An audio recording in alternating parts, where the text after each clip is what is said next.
Selamat pagi semuanya. Hari ini kita akan melanjutkan perjalanan rohani kita. Saya percaya ketika kita mau menyatukan diri di dalam firman, maka identitas kita yang baru di dalam Tuhan, identitas kita yang baru di dalam Kristus itu tidak pernah akan hilang dari hidup kita. Kita pasti bisa masuk di dalam identitas baru kita sehingga ya ketika Tuhan melakukan segala sesuatu, kita ada di dalamnya. Nah, seringkali kita mau menjadi seperti orang lain. Nah, yang harus kita tahu, kita harus menjadi seperti yang Tuhan inginkan. Ada mungkin kita mau seperti Musa, seperti Yosua, ya seperti Paulus, seperti Petrus. Ya, tidak bisa. Kita ini manusia diciptakan Tuhan secara luar biasa. Ya, masing-masing kita berbeda. Jadi jangan mau menjadi seperti orang lain, tetapi yang kita inginkan adalah menjadi seperti yang Tuhan mau. Karena kalau yang Tuhan mau itu terjadi dalam hidup kita, maka persediaan sorga itu akan menjadi milik kita, itu akan diberikan kepada kita. Ya, Tuhan Allah kita tidak pernah meninggalkan kita. Ketika kita masuk di dalam rencananya, masuk di dalam kehendaknya, di dalam keinginannya, maka segala sesuatu yang berhubungan dengan kehendaknya itu akan disediakan, akan disuplai oleh Tuhan kita. Ya. Nah, seringkali di dalam kita menjalani identitas baru kita ini, kita sering terbawa oleh fakta kehidupan yang ada sehingga kita mengalami krisis identitas. Nah, saya percaya ketika saudara mau membaurkan diri, mau menyatukan diri dengan firman dan apa yang sudah disampaikan kepada saudara, saudara mengikutinya langkah per langkah, maka saudara tidak pernah akan mengalami krisis identitas. Karena saudara akan tahu ketika engkau mengalami krisis identitas, engkau akan langsung tahu dan engkau akan langsung berubah, ya. Engkau akan langsung kembali kepada identitas yang sebenarnya. Karena Tuhan bekerja, Roh Kudus bekerja. Di dalam kita ada Roh Kristus, di dalam kita ada Roh Kudus. Itu sebabnya setiap firman yang ada di dalam kita yang diberikan Tuhan kepada kita melalui para pembawa firman, para penabur yang telah ditetapkan oleh Tuhan. Ketika firman itu ada di dalam kita, maka firman ini adalah modal utama dalam hidup kita. Ini yang membuat kita tidak pernah hidup dalam kekurangan karena firman itu ada di dalam kita. Firman itu bekerja di dalam kita dan kita perlu menumbuhkannya sampai menghasilkan 100 kali lipat. Nah, kita percaya kalau firman Tuhan sudah mengatakan demikian, artinya itu pasti bisa terjadi. Karena setiap firman yang berasal dari Tuhan, setiap firman yang kita tahu dari Alkitab ataupun firman Tuhan yang disampaikan oleh para hamba Tuhan yang dibangkitkan oleh Tuhan, maka firman itu akan menjadi kenyataan. Karena sifatnya itu sama seperti ketika Tuhan berfirman, Allah berfirman dan mengatakan jadilah terang dan terang itu jadi. Begitulah sifat firman yang ada di dalam kita. Ketika kita mengucapkan firman, maka firman itu akan menjadi kenyataan. Ketika kita mau mendeklarasikan, maka itu akan menjadi kenyataan. Jadi saya berharap kalau kita melakukannya langkah per langkah, penggenapan firman akan terjadi dalam hidup saudara. Penggenapan firman akan terjadi dalam hidup kita sekalian. Nah, langkah-langkahnya harus kita tahu supaya kita tidak mengalami krisis identitas. Ya, saya sudah sampaikan 5 poin kepada saudara di minggu yang lalu. Ya, siapa kita di dalam Kristus? Kalau kita mengetahui identitas kita yang sebenarnya di dalam Kristus, kita akan tahu apa yang harus kita lakukan. Ya, dan kita tahu prime assignment kita. Karena dunia ini memberikan banyak identitas kepada kita. Ya, berapa banyak orang yang kalau melihat ada seseorang yang berusaha, melakukan usaha, berhasil, lalu yang lainnya ikut juga. Ya, saya ingat di tahun berapa itu di daerah Sumatera Utara itu ada petani udang dia mulai menanamkan udang dan dia untung banyak. Lalu langsung di daerah tersebut semuanya pada bangun tambak udang. Lalu bukan hanya di situ saja, di kota-kota lain ikut juga, di daerah-daerah lain ikut juga. Tapi ketika mereka mengikuti, hasilnya tidak sama seperti yang pertama. Ya, bahkan berapa banyak orang yang mengalami kerugian. Karena apa?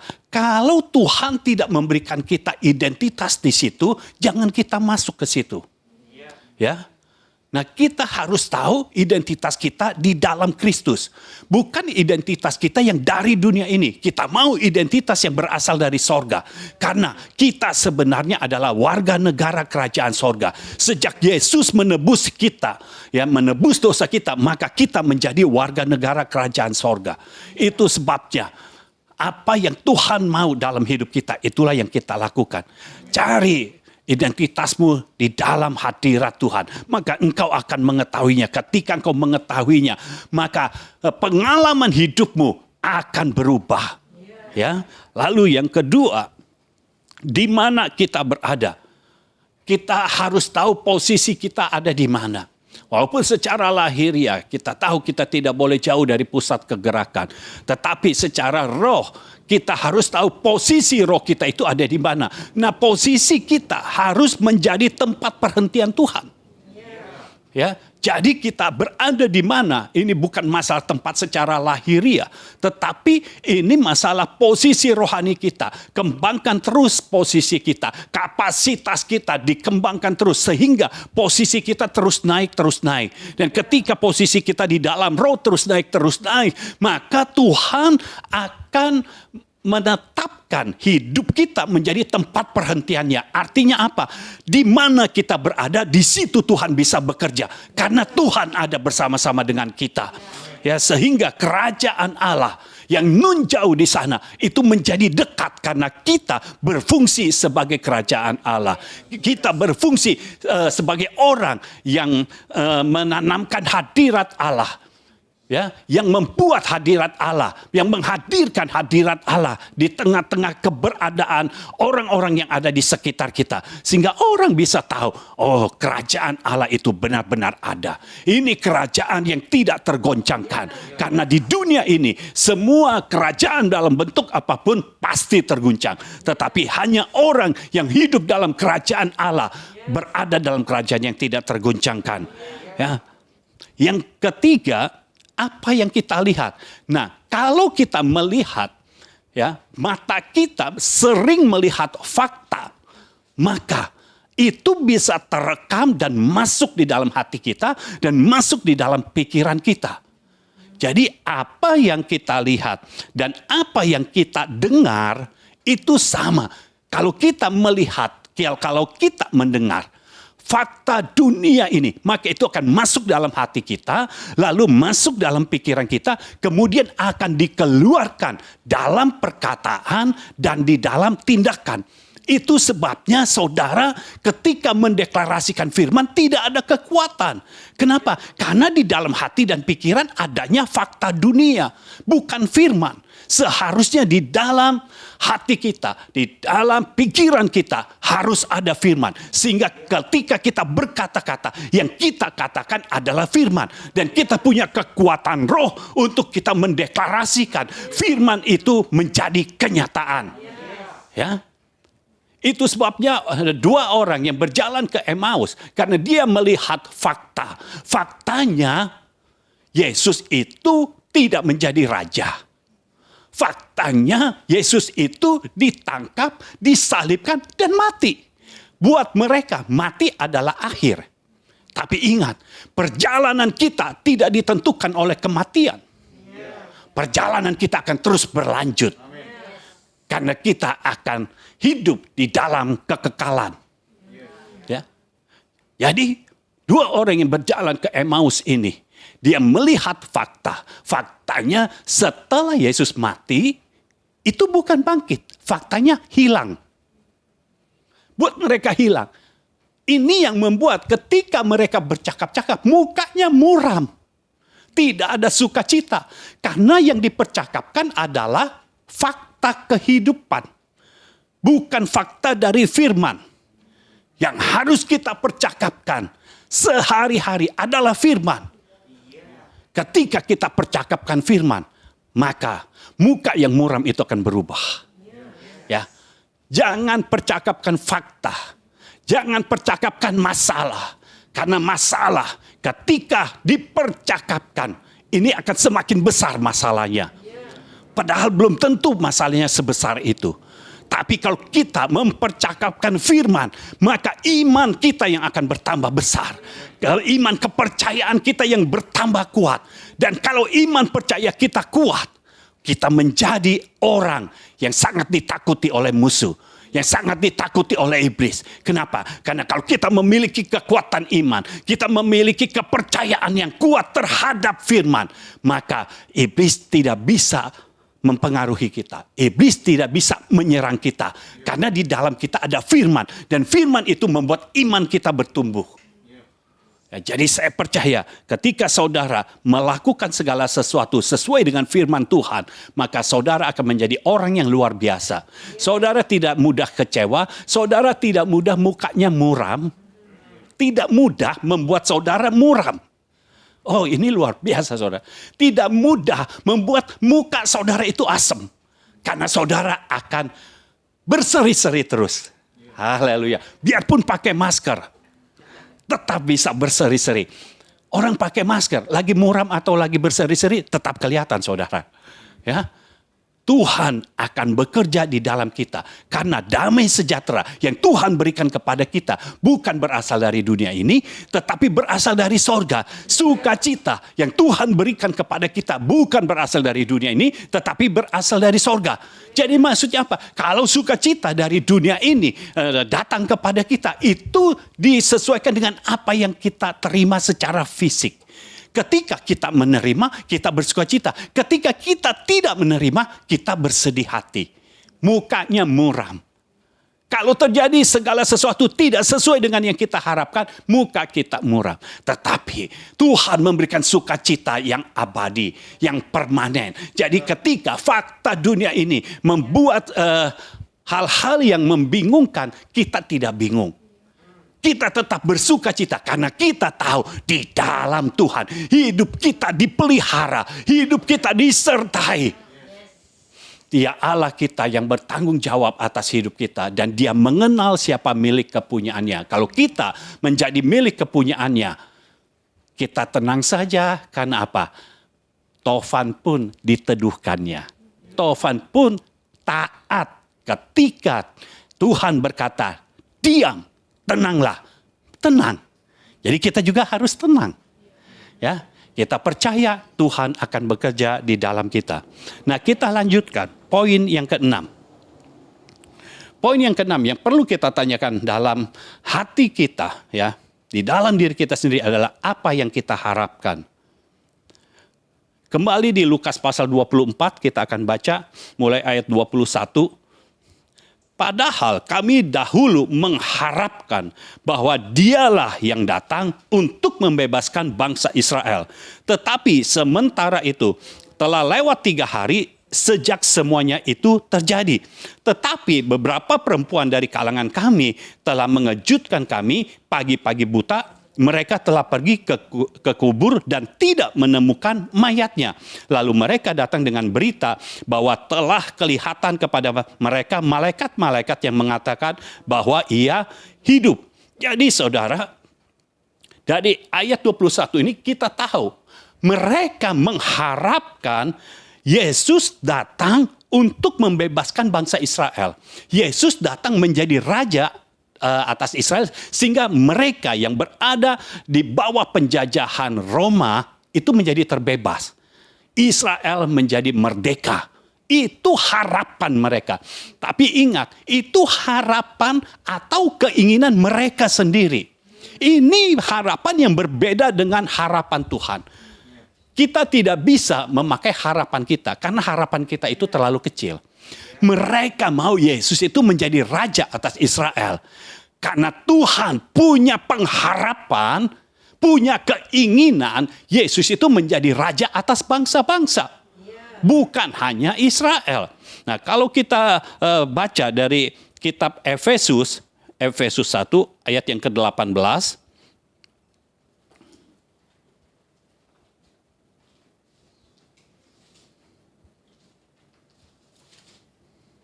Efesus 1 ayat 18, dan supaya ia menjadikan mata hatimu terang, agar kamu mengerti pengharapan apakah yang terkandung dalam panggilannya. Betapa kayanya kemuliaan bagian yang ditentukannya bagi orang-orang kudus. Jadi kalau kita tahu pengharapan kita di dalam Kristus, pengharapan kita di dalam Tuhan, maka kita itu mengharapkan kuasa kebangkitan Kristus. Yang kita harapkan itu terkandung di dalam panggilannya. Panggilannya itu adalah identitas kita. Ya, kita dipanggil sebagai apa? Nah, kita mengharapkan dari panggilan kita itu, nah apa yang terkandung dalam panggilan kita, betapa kayanya kemuliaan bagian yang ditentukannya bagi orang-orang kudus. Nah, kalau kita tahu bahwa pengharapan kita di dalam Tuhan adalah pengharapan yang terkandung dalam panggilannya, kita akan tahu betapa kayanya kemuliaan. Jadi kita itu kaya akan kemuliaan bagian yang ditentukannya bagi orang-orang kudus. Nah, saudara harus tahu, Tuhan berkata di dalam perjanjian lama, kita tidak boleh mencuri kemuliaan Tuhan. Dan Tuhan tidak akan memberikan kemuliaannya bagi yang lain. Tetapi di sini jelas dikatakan, kalau kita adalah orang-orang kudusnya, kita hidup dalam panggilannya, hidup di dalam identitas yang diberikan Tuhan kepada kita, maka dikatakan betapa kayanya kemuliaan bagian. Jadi ada bagian yang ditentukan oleh siapa? Oleh Tuhan sendiri bagi orang-orang kudus. Jadi orang-orang kudus itu menerima kemuliaan, bukan mencari kemuliaan, bukan mencuri kemuliaan, tetapi kemuliaan bagi orang-orang kudus itu diberikan oleh Tuhan sendiri yang memiliki kemuliaan dan segala kemuliaan. Dia Allah yang maha mulia, dia memberikannya kepada orang-orang kudusnya. Jadi kalau kita melihat betapa luar biasanya kita kalau kita hidup di dalam identitas yang baru di dalam Kristus, maka kita memiliki kemuliaan. Ada bagian yang Tuhan berikan kepada kita. Walaupun kalau Tuhan membagikan kemuliaannya bagi kita, Tuhan tidak akan berkurang kemuliaannya sedikit pun. Karena Dia Allah yang maha kuasa, Dia Allah yang maha mulia. Dia tetap dimuliakan. Jadi kita tidak perlu mencuri kemuliaan Allah. Kita tidak perlu mencari kemuliaan bagi diri kita sendiri. Karena Tuhan sendiri yang akan memberikannya kepada kita. Bagaimana caranya supaya kita mendapat bagian dari kemuliaan Tuhan? Kita hidup dalam identitas yang baru di dalam Kristus. Sehingga pengharapan kita adalah pengharapan karena ada di dalam panggilannya, yaitu identitas. Nah, murid yang sedang berjalan ke Emmaus ini, 2 orang murid yang sedang berjalan ke Emmaus ini, mereka lupa bahwa mereka adalah murid Yesus. Itu identitas mereka. Ya, sehingga bagi mereka, Yesus itu setelah mati dikubur hilang. Tapi ada yang membingungkan mereka. Kenapa? Karena para wanita datang ke kubur itu pagi-pagi dan malaikat-malaikat bicara kepada mereka lalu berkata bahwa Yesus hidup. Saudara tahu, fakta kehidupan ketika dibenturkan dengan firman itu akan bertolak belakang. Hasilnya beda. Yang satu berkata Yesus mati dan hilang. Artinya kalau hilang, artinya tetap mati. Itu fakta dunia. Tetapi fakta di dalam Tuhan yang sebenarnya terjadi adalah Yesus hidup. Itu sebabnya tidak ada di dalam kubur. Bukan hilang. Yesus hidup, bangkit. Karena bangkit, dia bisa bergerak sehingga tubuhnya tidak ada lagi di dalam kubur. Jadi kalau kita tahu identitas kita, ya, maka kita akan tahu apa yang terkandung dalam panggilan kita. Kalau murid-murid Yesus ini, dia tahu mereka adalah murid Yesus, mereka pasti akan ingat bahwa Tuhan pernah berkata, dia akan diserahkan, Yesus akan diserahkan, tetapi pada hari yang ketiga, dia akan bangkit. Kalau orang yang berjalan ke Emmaus ini berpegang kepada firman Tuhan, berpegang kepada identitasnya sebagai murid Yesus, dia ingat apa yang diajarkan oleh Yesus, dia ingat apa yang dikatakan oleh Yesus, maka mereka akan tahu bahwa Yesus bangkit. Bukan seperti fakta yang berkata Yesus hilang. Pengharapan apa yang ada pada kita? Apakah itu keinginan kita? Seringkali yang kita harapkan terlalu duniawi, terlalu materialistis. Yang kita harapkan selalu harta. Yang kita harapkan selalu keinginan kita. Karena murid ini yang berjalan ke Emmaus, mereka mengharapkan Yesus itu membebaskan mereka dari penjajahan. Sehingga apa? Mereka hidup secara bebas. Kalau secara bebas, derajat mereka akan naik. Ingat, Tuhan selalu punya rencana yang lebih besar dari apa yang kita inginkan. Apa yang Tuhan inginkan dalam hidup kita lebih besar dari apa yang kita inginkan. Seringkali kita menginginkan supaya keluarga kita hidup dalam kelimpahan.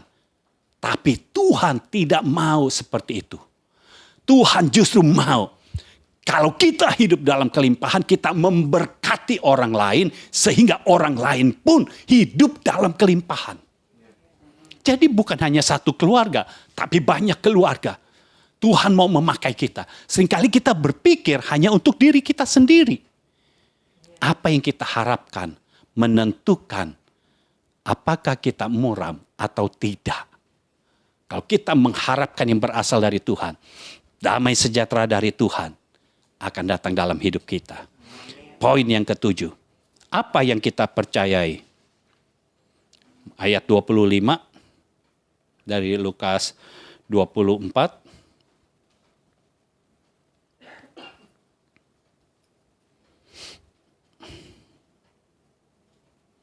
Lalu ia berkata, Yesus yang berkata kepada mereka, Kleopas dan temannya.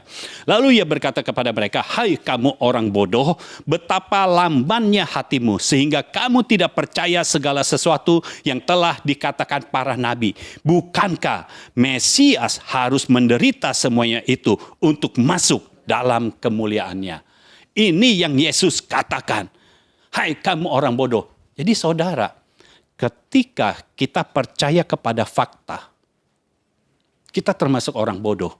Bukan orang yang gak pintar, tapi orang bodoh. Orang bodoh itu tidak percaya kepada yang disampaikan oleh Tuhan. Ya. Jadi kebijaksanaan yang berasal dari Tuhan itu seperti dihilangkan begitu saja. Makanya dikatakan, hai kamu orang bodoh. Dan lihat saudara, orang bodoh lamban, hatinya lamban. Artinya kalau hatinya lamban, berpikirnya juga lamban. Lamban. Orang-orang udah berpikir jauh, dia masih berpikir, kenapa hidupku seperti ini? Itu jadinya lamban, hidupnya lamban. Padahal saat-saat ini Tuhan sedang bergerak dengan sangat cepat. Itu sebabnya kita yang ada di dalam Tuhan, kita yang mengenakan identitas yang baru di dalam Kristus, kita akan mengalami akselerasi di dalam akselerasi. Ada percepatan ilahi di dalam hidup kita, sehingga segala sesuatu yang seharusnya bisa kita capai 10 tahun, sekarang 5 tahun saja sudah bisa dicapai. Yang seharusnya bisa tercapai 5 tahun, 3 bulan saja bisa tercapai. Jadi saudara tahu percepatan ilahi sedang terjadi saat ini. Apa yang engkau percayai? Ketika engkau percaya kepada fakta. Fakta begitu banyak bicara kepada kita. Terlihat oleh mata jasmani kita. Tapi kita harus pakai mata rohani kita. Untuk melihat Tuhan di dalam setiap masalah yang ada. Di dalam setiap perkara yang ada. Apapun yang terjadi ketika kita melihat Tuhan. Kita percaya Tuhan. Maka apa yang kita percayai itu akan bekerja dalam hidup kita. Apa yang kita percayai itu menentukan masa depan kita. Saudara jangan percaya kalau saudara berasal dari nenek moyang yang miskin, lalu saudara berkata, ya saya sudah miskin dari sana. Jangan percaya. Karena ketika saudara terima Yesus Kristus sebagai Tuhan dan Juru Selamat, maka kutuk seperti itu sudah diputuskan. Karena kita ada Roh Kristus dan di dalam kita dengan adanya Roh Kristus, maka roh maut dan dosa tidak ada lagi dalam kita. Artinya kutuk itu dari roh maut. Kutuk tidak ada lagi. Saudara jangan percaya kalau nenek moyangmu punya penyakit, lalu turun ya kepada kakek, kepada orang tua. Saudara jangan percaya bahwa itu akan menimpa saudara. Karena ketika saudara menerima Yesus itu sudah putus. Tidak bisa dilanjutkan lagi. Tidak boleh dilanjutkan lagi. Karena Roh Kristus membatasi pekerjaan maut dalam hidup kita. Dibatasi dengan Roh Kristus. Kalau kita menerima Yesus Kristus, maka Roh Kristus akan membatasi pekerjaan maut dalam hidup kita.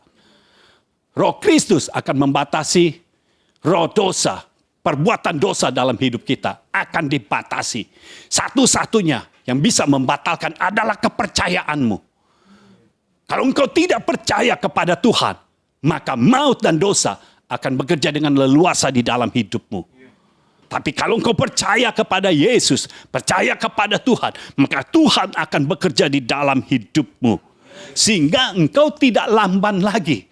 Engkau punya pikiran yang cemerlang. Engkau bisa melakukan segala sesuatu seperti yang Tuhan inginkan. Ya, kenapa? Karena ketika engkau percaya kepada Tuhan, yang bekerja di dalammu bukan hatimu lagi, tetapi hati yang ditaruh oleh Tuhan. Bukan rohmu sebagai manusia yang bekerja lagi, tetapi Roh Kristus yang bekerja di dalam hidupmu, Roh Kudus yang bekerja di dalam hidupmu. Dan ketika Roh Kudus bekerja di dalam hidupmu, Roh Kristus bekerja di dalam hidupmu, hatimu akan bergerak dengan cepat.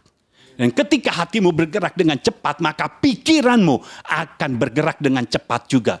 Sehingga ketika kita bicara, yang kita katakan adalah firman. Bukan masalah lagi. Yang kita katakan adalah firman. Setiap kali kita berhadapan dengan masalah, kita akan bicara yang berkebalikan dari fakta itu. Kita bicarakan firman. Tuhan akan bekerja. Izinkan dia bekerja. Biar hati kita benar-benar diubahkan oleh Tuhan. Kita percaya kepada kekuatan kuasa kebangkitan Kristus. Karena dengan Yesus bangkit, maka ada pengharapan bagi kita bahwa kita pun nanti akan bangkit. Karena Yesus sudah bangkit. Artinya ada kebangkitan dari orang yang mati. Ya, ada kebangkitan. Mati bukanlah akhir. Ya, murid merasa kematian Yesus adalah akhir. Padahal itu bukan akhir. Bahkan kematian Yesus itu baru awal yang dilakukan oleh Yesus. Dan belum awal bagi murid-muridnya. Karena setelah Roh Kudus dicurahkan, itu baru awal bagi murid-murid Yesus untuk bekerja. Kita tahu ada kehidupan yang baru di dalam Tuhan. Karena Yesus bangkit, ada kehidupan yang baru di dalam Tuhan. Tuhan bekerja di dalam kita dan Tuhan membangkitkan kita. Sehingga kalau ada sakit penyakit, ini semua organ-organ tubuh kita bisa dipulihkan, dibangkitkan menjadi luar biasa. Yang tadi organ tubuhnya bekerja setengah-setengah, sudah tidak lagi karena ada kuasa kebangkitan Kristus membuat organ-organ tubuh kita itu berfungsi dengan baik dan sempurna. Dia Allah kita yang luar biasa. Kalau kita percaya kepadanya, hanya percaya. Kalau kita percaya kepadanya, maka itu akan terjadi di dalam hidup kita. Selanjutnya, poin yang ke-8. Siapa yang bersama kita? Ayat 30.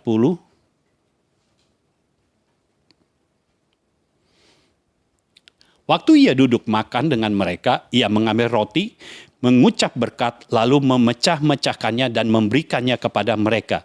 Ketika itu terbukalah mata mereka dan mereka pun mengenal dia. Tetapi ia lenyap dari tengah-tengah mereka. Kata mereka seorang kepada yang lain, bukankah hati kita berkobar-kobar ketika ia berbicara dengan kita di tengah jalan dan ketika ia menerangkan kitab suci kepada kita. Jadi saudara, siapa yang bersama kita itu menentukan juga keberhasilan kita. Ya. Perhatikan ketika mereka bercakap-cakap, mata mereka belum dibukakan, mereka bercakap-cakap, di situ dikatakan muka mereka muram. Ya. Jelas ya, saudara masih ingat ayatnya. Muka mereka muram, tetapi ketika mata mereka terbuka dan mereka melihat ini Yesus, dan setelah itu Yesus lenyap dari mata mereka, mereka berkata, bukankah ketika dia berbicara kepada kita, kita berkobar-kobar. Jadi saudara, ada yang berbeda. Ketika kita bersama-sama tanpa kehadiran Yesus, muka mereka muram, ya. Kalau kita bersama-sama tanpa kehadiran Yesus, muka kita muram. Diawali dengan muram, diakhiri dengan muram. Tetapi ketika Yesus ada di tengah-tengah kita, muka yang muram itu berbeda. Mereka berkata, bukankah kita berkobar-kobar? Saudara tahu, kalau berkobar-kobar artinya mukanya berseri-seri. Tidak mungkin orang yang di dalamnya berkobar-kobar, mukanya muram. Saudara tahu, kalau berkobar-kobar itu sama seperti ya waktu Thomas Cup yang menang, itu berkobar-kobar mereka. Lihat, muka mereka nggak ada yang muram. Nggak ada mereka yang yes, terus langsung sedih. Keluar air mata lagi. Nggak begitu, mereka senang. Kalau keluar air mata, itu air mata bahagia. Air mata karena menang, karena terharu, bukan karena sedih. Nggak ada yang mukanya muram. Semuanya bersuka cita yang menang. Kalau kita berkobar-kobar, muka kita berseri-seri. Ya, jadi cirinya Yesus ada di dalam kita apa enggak? Yesus ada bersama-sama dengan kita atau tidak? Yesus ada di dalam rumah kita atau tidak? Lihat saja. Nggak usah lihat orang lain. Saudara seringnya lihat orang lain. Oh, lihat, dia mukanya muram nggak ya? Lihat sendiri di cermin. Lihat muka saudara sendiri, muram atau tidak. Muka kita harus berseri-seri karena di dalam kita ada yang berkobar-kobar. Hati kita berkobar-kobar karena apa? Karena ada gelora roh.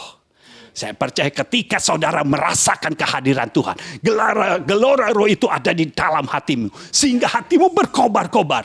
Ketika berkobar-kobar, mukamu berseri-seri. Ya. Karena apa? Tuhan bekerja, ada damai sejahtera dari Tuhan.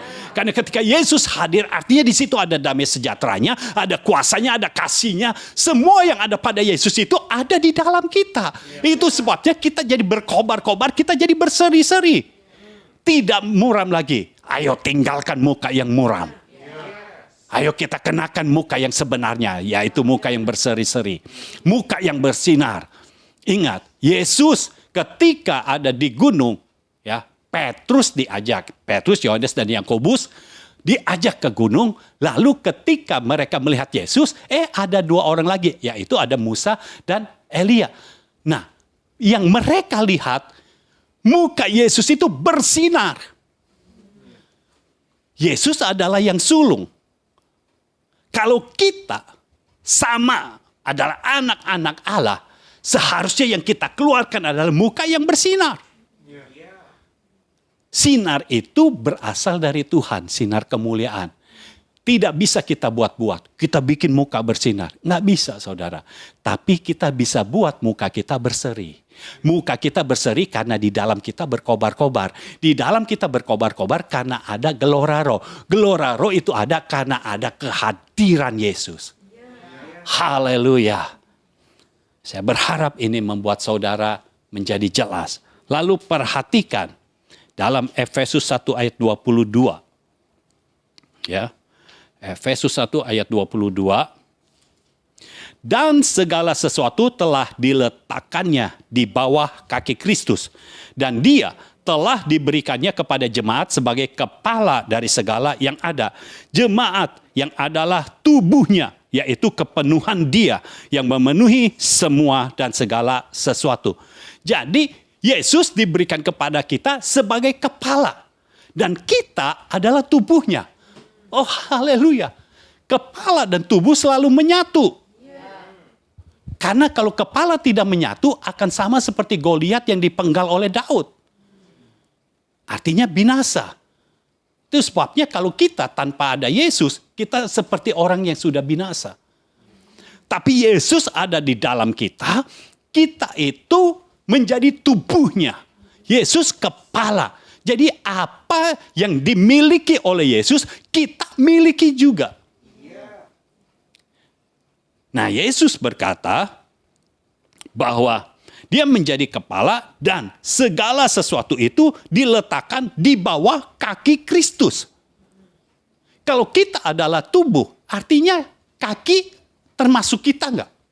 Artinya termasuk kita karena kaki adalah anggota tubuh. Artinya apa? Segala sesuatu ada di bawah kaki kita. Jadi kalau saudara tahu ada masalah, masalah itu di bawah kakimu.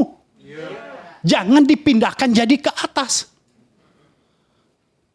Semua fakta dunia ini yang ada, itu semua di bawah kakimu.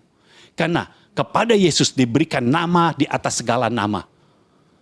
Dan semua nama ada di bawah nama Yesus. Kalau semua nama ada di bawah Yesus, itu termasuk nama penyakit, nama kekurangan, nama masalah, itu semuanya ada di bawah kaki Kristus. Dan kita adalah tubuh. Artinya semua ada di bawah kaki kita. Jadi sadari bahwa kita ini dijadikan oleh Tuhan sebagai orang yang berada di atas semuanya. Ya. Ini bukan untuk kesombongan. Ya, saudara menjadi sombong, oh saya ada di atas itu. Enggak. Ini masalah representasi. Kita merepresentasikan Kristus. Dan kita tidak akan berkata, oh semua masalah ada di bawah kita. Enggak. Tapi kita menaklukkan saja. Taklukkan aja masalahnya. Enggak usah berkata-kata, masalah ada di bawahku. Kalau ngomong sendiri boleh untuk meningkatkan iman. Tapi jangan ngomong sama orang-orang, masalah ada di bawahku. Tapi kita tidak pernah menaklukkan masalah. Taklukkan saja masalah. Karena sebenarnya semua masalah itu di bawah kaki kita karena kita punya Kristus. Kalau kita tidak punya Kristus, kita tidak punya Yesus, semua masalah itu membebani kita. Jadi karena Yesus Kristus ada di dalam kita, maka Dia membuat kita menjadi berada di atas. Tuhan mau kita berada di atas, Tuhan tidak mau kita berada di bawah. Ya. Poin yang ke-9, kemana kita pergi? Ayat 33. Dari Lukas 24 ayat 33, lalu bangunlah mereka dan terus kembali ke Yerusalem. Di situ mereka mendapati ke-11 murid itu, mereka sedang berkumpul bersama-sama dengan teman-teman mereka. Jadi mereka bangun dan kemana mereka pergi? Ke Yerusalem. Mereka berjalan ke Emmaus, mereka sudah sampai ke kampung yang dituju, ke kampung Emmaus, tetapi karena Yesus hadir di dalam kehidupan mereka, mereka kembali lagi ke Yerusalem. Itu sebabnya saudara. Saudara jangan buang waktu. Saudara jangan buang energi untuk melakukan pekerjaan yang bukan berasal dari Tuhan. 2 orang Emmaus ini sudah berjalan 11 kilometer. Ya, 7 mil itu 11 kilometer kira-kira. Sudah berjalan 11 kilometer dan harus kembali lagi 11 kilometer lagi. Jadi mereka berjalan 22 kilometer. Saudara tahu berapa waktu yang diperlukan untuk berjalan 22 kilometer? Waktu kita berharga untuk Tuhan. Jangan buang waktumu dengan sia-sia.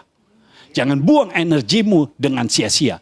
Ketika kita tidak berjalan sesuai dengan apa yang Tuhan inginkan, maka perbuatan yang kita lakukan menjadi sia-sia. Jangan membuat apa yang kita lakukan menjadi sia-sia. Ya, ambil jalan sesuai yang Tuhan inginkan. Dua orang Emmaus ini berjalan. Apakah itu yang Tuhan inginkan? Tidak. Yesus sudah hadir di tengah-tengah mereka ketika mereka ada di dalam perjalanan. Tapi mereka tidak bisa melihat. Mereka tidak sadar juga. Kenapa? Tertutup dengan fakta kehidupan. Tertutup dengan fakta dunia ini. Kalau mereka percaya kepada firman, percaya kepada nubuatan nabi-nabi, kitab nabi-nabi, kitab Musa dan kitab nabi-nabi yang lain, mereka percaya itu. Maka mereka tahu bahwa Yesus sudah bangkit. Kalau mereka tahu sejak Yesus hadir dalam perjalanan mereka, mereka tidak perlu menempuh 11 km ke Emmaus dan 11 km lagi ke Yerusalem. Di tengah, di mana Yesus menjumpai mereka, mereka bisa langsung balik arah. Kita harus ada di jalan sesuai yang Tuhan inginkan. Lalu, kemana kita pergi? Kita harus pergi ke tempat yang Tuhan inginkan. Baca Wahyu pasal 4. Apa yang Tuhan inginkan? Wahyu pasal 4. Ayat yang ke-1. Kemudian daripada itu aku melihat, sesungguhnya sebuah pintu terbuka di sorga, dan suara yang dahulu telah kudengar berkata kepadaku seperti bunyi sangkakala, katanya, naiklah kemari dan aku akan menunjukkan kepadamu apa yang harus terjadi sesudah ini. Segera aku dikuasai oleh Roh, dan lihatlah sebuah tahta berdiri di sorga, dan di tahta itu duduk seorang. Jadi Yohanes ketika itu Tuhan berkata, naiklah kemari, ya, naik kemari. Nah, ketika dikatakan naik kemari, inilah tempat yang harus kita tuju, karena Tuhan mau kita naik. Itu sebabnya segala sesuatu itu ada di bawah kaki kita, karena Tuhan mau kita naik. Ya, Tuhan tidak pernah mau kita turun. Kalau hidupmu turun, dengar baik-baik. Kalau hidupmu turun, itu bukan berasal dari Tuhan. Karena Tuhan selalu mau kita naik. Nah, yang jadi pertanyaan, apa yang harus kita lakukan? Lihat ayat 1-nya dikatakan, kemudian daripada itu. Jadi ada yang terjadi sebelum Yohanes itu naik. Naik kemana? Ke tahta, saudara. Kita itu didudukan menjadi setahta dengan Kristus. Tetapi sebelum peristiwa naik menjadi duduk setahta dengan Kristus itu terjadi, ada hal-hal lain yang terjadi. Karena ayat 1 berkata, kemudian daripada itu. Artinya harus ada yang terjadi dulu, baru ini terjadi. Nah, Wahyu pasal 4 terjadi setelah Wahyu pasal 2 dan pasal 3. Nah, kita tahu Wahyu pasal 2 dan pasal 3 adalah firman yang disampaikan kepada para gereja, para jemaat yang ada di gereja-gereja. Nah, itu yang jadi awasan kita. Jadi kita tidak akan baca ayat-ayatnya banyak sekali, tapi itu ada di pasal 2 dan pasal 3. Nah, di situ selalu dikatakan barang siapa menang. Ya, kalau saudara baca setelah ada firman kepada masing-masing jemaat, ada 7 gereja di situ, di bawahnya ada barang siapa menang. Jadi artinya kita harus menang. Kalau kita menang, kita bisa naik. Ya. Nah, barang siapa menang, saya langsung tulis saja 7 yang dikatakan oleh Tuhan kepada masing-masing gereja ini yang akan terjadi dalam hidup kita. Yang pertama, diberi makan dari pohon kehidupan. Jadi kalau kita menang, kita akan diberi makan dari pohon kehidupan. Artinya apa? Kita akan mengalami kekekalan. Karena pohon kehidupan itu tidak membuat kita mati, tapi membuat kita hidup. Sama seperti Yesus hidup, kita menjadi hidup. Lalu yang kedua, kita tidak akan menderita oleh kematian yang kedua. Kematian yang kedua, Wahyu 20 ayat 14 itu berkata, itu adalah lautan api. Lautan api bukan tempat kita. Jadi kita tidak akan menderita di sana. Artinya kita tidak akan masuk dalam neraka. Ya, lautan api itu bukan bagian kita. Yang ketiga, diberikan mana yang tersembunyi. Kita tahu mana adalah makanan untuk bangsa Israel ketika mereka kelaparan. Mana ini berasal dari mana? Dari sorga. Jadi kita tidak pernah akan kekurangan, kita tidak pernah akan kelaparan karena Tuhan, sorga akan mensuplai semua yang kita perlukan. Akan menyediakan semua yang kita perlukan. Kalau kita menang. Ya. Lalu yang keempat, dikaruniakan kuasa atas bangsa-bangsa. Kita berdampak atas bangsa-bangsa. Bukan hanya kepada saudara-saudara kita saja, bukan hanya kepada keluarga kita saja, tetapi kepada bangsa-bangsa. Di dalam bangsa ada kota-kota. Kita berdampak atas kota-kota dan bangsa-bangsa. Jadi Tuhan punya kerinduan, punya keinginan yang jauh lebih besar daripada keinginan kita sendiri. Karena Tuhan mau kita berdampak kepada kota dan bangsa. Bukan hanya kepada keluarga, bukan hanya kepada diri sendiri, bukan hanya kepada keluarga saja, tetapi kepada kota dan bangsa. Ya, ini selalu yang menjadi kerinduan Tuhan. Yang kelima, barang siapa menang, namanya tidak akan dihapus dari kitab kehidupan. Artinya kita menjadi pewaris kerajaan sorga. Karena kitab kehidupan itu ada di sorga. Semua yang tercatat di kitab kehidupan akan masuk di dalam kehidupan yang kekal. Yaitu di dalam sorga. Ya, ada dalam kekekalan. Kita tidak dihapus namanya. Oh, kita bersyukur saudara. Ini melebihi daripada kita menang lomba atau menang tanding. Ini sukacitanya melebihi itu. Karena nama kita tercatat di kitab kehidupan. Ini kitab yang hanya dipegang oleh Tuhan sendiri. Dan tidak bisa diganti-ganti oleh apapun juga. Oleh kuasa apapun juga. Tidak bisa diganti. Pastikan nama kita ada di kitab kehidupan. Kalau kita menang, nama kita tertulis di kitab kehidupan. Ya.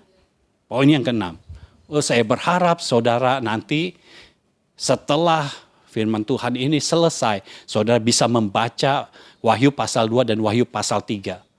Ya, firman Tuhannya apa? Lalu dikatakan di situ barang siapa menang. Nah, apa yang harus saudara lakukan? Ya, saudara tahu dari situ supaya apa? Supaya engkau diangkat naik. Ya. Poin yang keenam, kalau kita menang, barang siapa menang akan dijadikan soko guru. Apa maksudnya soko guru? Dijadikan pola. Hidup kita menjadi contoh. Jadi kalau Tuhan mau berkata kepada umatnya, hiduplah seperti yang Tuhan inginkan. Dan Tuhan gampang, contohlah nih.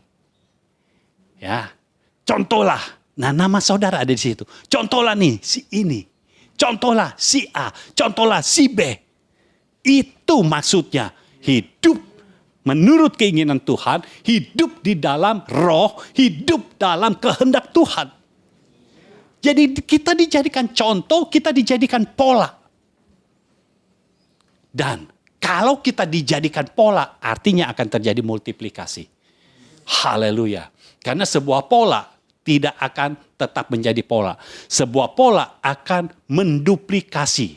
Lalu akan memultiplikasi. Ya, saudara tahu, kalau saudara buat baju, itu perlu pola. Nah, satu pola bisa buat ribuan baju. Jutaan baju.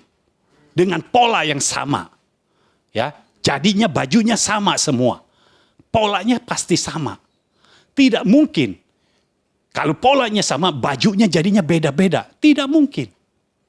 bajunya pasti sama. Yang beda paling tambahan-tambahannya aja. Ya, ditambahin mote, ditambahin apa, itu yang berbeda. Tetapi modelnya sama, panjangnya sama, ya, karena pola. Lalu yang ketujuh, haleluya, yang ketujuh ini luar biasa. Kita didudukkan bersama-sama dengan Yesus di atas tahta. Haleluya. Jadi kalau kita menang, kita akan naik dan didudukkan bersama-sama dengan Yesus di atas tahta.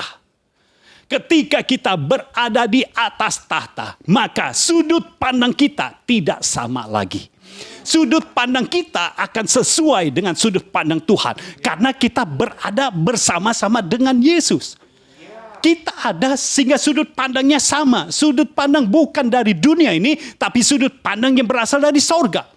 Ketika kita melihat suatu masalah, kita akan tahu Tuhan maksudnya apa. Berbeda dengan apa yang dunia katakan. Karena Tuhan memberikan kita sudut pandang yang sama ketika kita duduk setahta dengan Kristus. Haleluya. Jadi barang siapa menang, Tuhan sendiri yang akan bertindak. Tuhan yang akan bekerja sampai kita didudukan setahta dengan Yesus. Loh, saudara harus tahu. Kalau didudukan setahta, itu luar biasa. Saudara, kalau ada seorang raja, lalu saudara didudukan setahta. Di situ ada tahta raja, saudara duduk di sebelahnya. Saudara itu menjadi orang yang sangat diperhitungkan. Saudara nggak usah ngapa-ngapain, saudara hanya duduk di sebelah raja.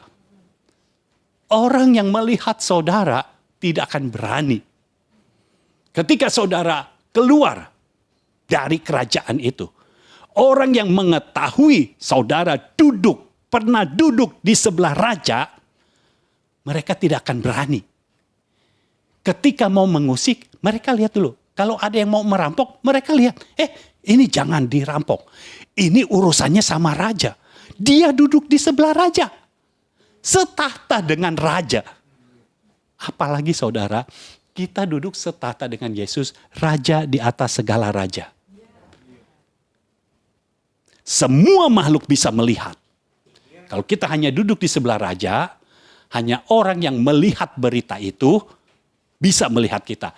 Tetapi kalau kita duduk setahta dengan raja di atas segala raja, semua makhluk tahu bahwa kita duduk setahta dengan raja di atas segala raja, artinya kita menjadi orang yang sangat diperhitungkan.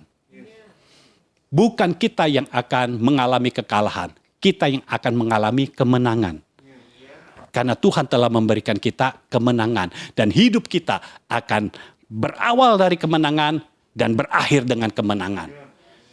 Awal hidup kita itu diawali dengan kita menerima Yesus Kristus sebagai Tuhan dan Juru Selamat. Dia Allah kita yang luar biasa. Lalu, untuk menang, saudara perhatikan lagi pasal 2 dan pasal 3 dari kitab Wahyu. Itu di bawahnya ditulis, barang siapa bertelinga. Jadi kalau saudara mau menang, yang pertama artinya pakai telingamu untuk mendengar apa yang dikatakan oleh Roh. Ya, apa yang dikatakan oleh Roh, dengar. Nah, kalau saudara mau tahu apa yang dikatakan oleh Roh, dengar firman. Itu sebabnya saat saudara mendengar firman, itu harus diulang-ulang. Karena ketika saudara mendengar sekali, banyak yang miss, banyak yang hilang. Dan saudara harus mencatat. Supaya saudara bisa baca lagi. Karena kalau saudara mengingat terus, nanti kepala saudara pusing. Tapi kalau saudara mencatat, saudara tinggal buka lagi catatannya dan saudara lihat. Dan saudara mesti mendengar terus. Makanya kenapa? Ini direkam. Supaya saudara mendengar lagi. Jadi catatan saudara sempurna, komplit. Karena Tuhan mau saudara menang. Jadi saudara pakai telinga untuk mendengar apa yang dikatakan oleh Roh. Karena telinga kita sudah terlalu banyak mendengar apa kata dunia. Ini waktunya telinga kita mendengar apa kata Roh Tuhan. Apa kata Roh Kudus. Biar Tuhan sendiri yang bekerja sehingga di dalam kita itu penuh dengan firman. Ketika di dalam kita penuh dengan firman, maka kekuatan firman akan mengalahkan semua fakta kehidupan yang ada di dalam hidup kita. Sehingga hidup kita itu terjadinya penggenapan firman. Fakta yang terjadi tiba-tiba berubah. Kita tidak ikut dengan fakta, kita ikut dengan firman. Lalu yang kedua, untuk menang, yang di situ dikatakan harus mendengar apa yang dikatakan oleh Roh. Yang kedua, kalau kita mau menang, harus ada yang dikalahkan. Karena kalau tidak ada yang dikalahkan, menangnya di mana? Saudara lihat Thomas Cup ya. Mau tanding. Sudah tanding. Maju ke lapangan. Lalu setelah itu, saya sudah menang. Ya, saya sudah menang. Udah, balik lagi. Saudara tidak menang, kalah WO. Karena tidak bertanding. Kalau saudara mau menang, saudara bertanding. Bertanding, baru saudara menang. Ada yang dikalahkan. Main catur, kalau tidak ada yang menang, itu nggak ada yang menang namanya. Itu namanya seri. Bahasa caturnya remis. Ya, jadi tidak ada yang menang. Saudara kan pemenang. Kalau saudara pemenang, artinya harus ada yang dikalahkan. Apa yang dikalahkan? Semua masalahmu. Engkau ada kekurangan, jangan merengek-rengek. Saudara sudah punya Roh pemenang, taklukkan itu, menangkan itu. Saudara pasti menang. Kenapa saudara tidak merasa menang? Karena saudara tidak mau bertanding. Saudara tidak mau menaklukkan. Kalau saudara mau menaklukkan, saudara tetap pegang firman Tuhan. Saudara taklukkan semua masalah. Saudara taklukkan semua sakit penyakit. Saudara yang akan menang. Karena kalau Tuhan sudah berkata, kita ini adalah pemenang dan diberikan Roh pemenang. Artinya kita akan hidup dari kemenangan yang satu kepada kemenangan yang lain. Dia Allah kita yang luar biasa. Dia Tuhan kita. Biar kita menjadi pemenang semuanya. Dan saya percaya kalau kita menjadi pemenang, Dia akan ada bersama-sama dengan kita. Saudara, ini firman Tuhan luar biasa. Kalau saudara punya hati tidak bergetar, saudara mesti berdoa kepada Tuhan. Banyak janji Tuhan yang luar biasa. Dan Tuhan berkata, saya beri poin yang ke-10, saudara tidak usah duduk. Kapan kita bertindak? Ayat 33, kedua orang dari Emmaus itu, yang berjalan ke Emmaus itu, pada saat itu juga mereka langsung berjalan ke Yerusalem. Ketika saudara tahu Yesus ada di dalam hidupmu, kapan waktunya kita bertindak? Sekarang. Firman Tuhan katakan, ya, burung ranggung tahu kapan dia mesti terbang. Binatang-binatang yang lain tahu kapan mereka mesti pindah. Suku Isakar tahu mengenai waktu. Dan Tuhan memuji suku Isakar. Tuhan adalah pencipta waktu. Kalau kita ada di dalam Tuhan, kita akan tahu waktu Tuhan.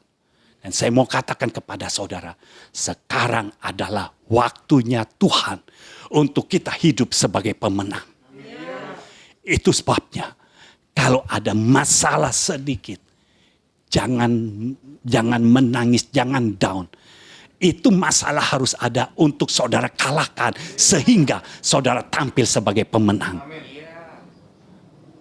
Saudara harus menjadi pemenang karena Tuhan sudah memberikan predikat pemenang. Artinya saudara akan menang. Saudara jangan takut bertanding, jangan takut menaklukkan karena saudara pasti menang. Itu sama seperti saudara yang biasa-biasa saja, ya, main badminton, saudara lawannya Jonathan Christie. Walaupun Jonathan Christie kalah waktu di Thomas Cup di finalnya. Tapi kalau saudara yang enggak masuk di dalamnya mengalahkan Jonathan Christie enggak akan bisa. Mau dapat 10 poin aja juga susah. Artinya apa? Pasti menang. Jonathan Christie itu pasti menang kalau melawan kita. Masih kitanya itu Jonathan Christie, bukan kita yang kalah. Nah, ketika kita berhadapan dengan segala masalah, apakah itu bentuknya kekurangan, apakah itu bentuknya sakit penyakit. Kalau kita mau masuk bertanding, masuk ke arena bertanding, menaklukkan kekurangan, menaklukkan segala sakit penyakit, maka kita pasti menang. Kita menang karena itu yang diberikan Tuhan kepada kita. Kalau Tuhan sudah memberikan, tidak bisa diambil lagi. Kita pasti menang. Itu sebabnya pakai mulutmu untuk mendeklarasikan kemenanganmu. Pakai mulutmu untuk menaklukkan semua masalah yang ada. Karena Tuhan sudah memberikan kita kemenangan. Dan tidak ada lagi kekurangan, tidak ada lagi sakit penyakit. Karena kita menaklukkan semuanya. Semua kelemahan ditaklukkan.